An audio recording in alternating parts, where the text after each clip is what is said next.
तो भाऊ बाहेर आला, बघितलं, सगळीकडे नजर टाकली, अंगणात सगळे खड्डेच खड्डे. भाऊ परेशान झाला. हे काय केलं तू? हे कशासाठी खड्डे खोदलास? पाण्यासाठी. कशासाठी खोदले?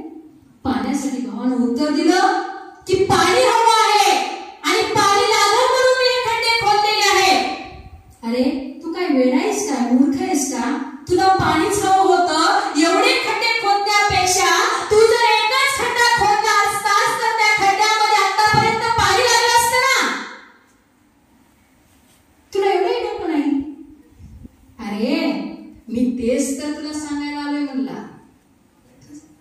तू जर एकाच देवाची पूजा केली असतास तर तुला आतापर्यंत देव तो प्राप्त झाला असता. पण तू ह्याला घंटा त्याला घंटा त्याला घंटा, याच्यामध्ये तुला कोणताच देव भेटला नाही. तसं माणसाच्या जीवनामध्ये जे ध्येय आहे ना, आपलं ध्येय जर आपण ठरवलं नाही तर आपली अवस्था अशी झाल्याशिवाय नाही. भरकटलेल्या जहाजासारखी आपली अवस्था होत असते. म्हणून आपण भरकटत न जाता, माझ्याकडे हे कमी आहे, माझ्याकडे ते कमी आहे अशी कारण न सांगता, मला इंग्रजी जमते, मला गणित आवडत जाते, मला मराठीचं व्याकरणच येत नाही, असे कारण न सांगता आपल्याला दोन्हीही म्हणजे साध्य करता आलं पाहिजे. दोन्ही आपल्याला येतंय म्हणूनही आपण त्याच्यामध्ये प्रयत्न केले पाहिजे. अपेक्षा आलं म्हणून खचून जायचं नाही. मला हे येत नाही, मी काय करू म्हणून खचून जायचं नाही. मित्रांनो, एक मंदिर होता आणि त्या मंदिरामध्ये एक पुजारी होता. त्याचं काम होतं फक्त घंटा वाजवायचं. आणि बाहेर देशातले पर्यटक तिथं खूप गर्दी असायची, पाहण्यासाठी यायचे. आणि मग त्या लोकांना आता इंग्रजी भाषा, मराठी समजत नव्हती, इंग्रजी भाषेची गरज होती. मग जे ट्रस्टचे लोक आहेत त्यांनी सांगितलं की बाबा आता इथं घंटी वाजवण्यासाठी इंग्रजी, आणि इथं जे कोणी आपले असतील त्या प्रत्येकाला इंग्रजी विषय चांगला आलाच पाहिजे, त्यांना इंग्रजी विषयामध्ये बोलता आलंच पाहिजे.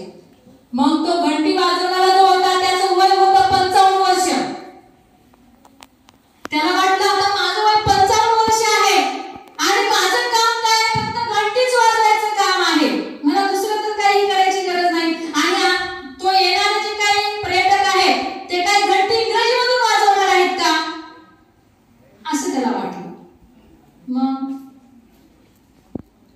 मला इंग्रजी येण्याचं काही गरज नाही ना.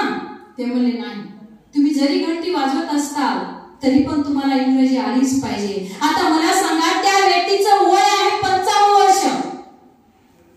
तो म्हणला आता तर शक्य नाही. मग करायचं काय? टाकलं त्याला काढून, इंग्रजी जमत नाही म्हणून. मग त्या व्यक्तीनं काय केलं, त्या मंदिराच्या समोरच एक छोटस चहाचं हॉटेल टाकलं. चहाचं हॉटेल टाकलं, नंबर 1 चहा बनवायचा. आणि मग चहासाठी तिथं लोकांची इतकी गर्दी व्हायची, खूप चहाचं हॉटेल चांगल्या पद्धतीनं चालायचं. मग त्याच्या डोक्यामध्ये आलं की आपण काय करावं, नाश्त्याचं पण सोय करावं, जेवणाची पण सोय करावी. अशा पद्धतीनं त्यानं नाश्त्याची सोय केली.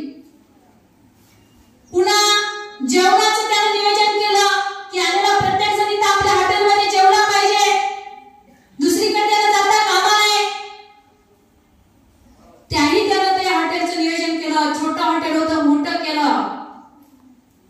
एवढं हॉटेल मोठं झालं, त्याला जागा कमी पडू लागली, आलेला प्रत्येक जण तिथंच जाऊ लागलं. शेवटी त्याची एवढी प्रगती झाली, त्यानं 5 स्टार हॉटेल टाकलं. आणि मग तेवढी व्यवस्था इतकी अतिशय सुंदर असते, येणाऱ्या जाणाऱ्याची त्याने इतकी व्यवस्थित व्यवस्था करायचं.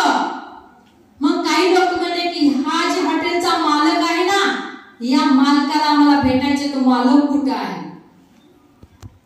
मग त्या मालकाला भेटण्यासाठी ते बाकीचे लोक घेऊन आले, चला म्हणे, आणि हॉटेल मालकाची ते भेट.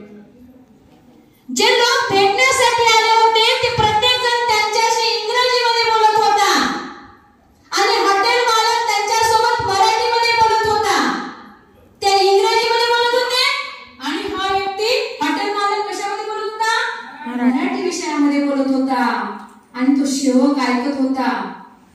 तो सेवक म्हणला, साहेब काय? अहो साहेब, ते तुमच्याशी इंग्रजीमध्ये बोलतात. तुम्ही त्यांच्याशी इंग्रजीमध्ये न बोलता तुम्ही ते मराठीमध्येच बोलत आहे. त्यांना काहीच कळत नाही. तुमचं मराठीच चालू आहे. गप्पच बोले. तो शांत बसे. आज मी जे आहे ना, ही केवळ कशामुळे आहे? मराठी विषयामुळे आज मी हे सर्व वैभव प्राप्त करू शकलो. मला जर इंग्रजी विषय आला असता तर मी आज त्या मंदिरामध्ये फक्त घंटी वाजवत राहिलो असतो. मला इंग्रजी जमली नाही. माझी इंग्रजी कच्ची होती. मला इंग्रजी येत नव्हती, म्हणून ते मंदिरातली घंटीचं काम सोडून दिलं आणि मी इथं हॉटेल टाकलं. आणि आज माझं एवढं वैभव जे मला प्राप्त झालेलं आहे ते केवळ इंग्रजी येत नसल्यामुळे.